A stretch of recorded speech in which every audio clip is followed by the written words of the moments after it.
Ibinunyag ni Kylie Padilla, sa isang video na in-upload sa social media, kung sino ang mystery man na nakita niyang kasama sa isang mall. Matatanda ang nakunan ng video ang aktres, na kalaunan ay nag-viral, na sinamahan pa ng nasabing mystery man, na may maraming netizens na nag-iisip tungkol sa pagkakakilanlan ng indibidwal, sa kamakailang video kung saan kinilala ni Kylie ang mystery man.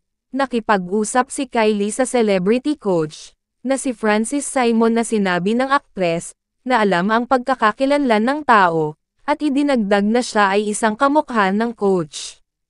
Sa comment section, kinumpirma ng celebrity coach na kapatid ng tattoo artist na si Gino John Simon, ang kutob ng ilang netizens sa pagkakakilanlan ng mystery man.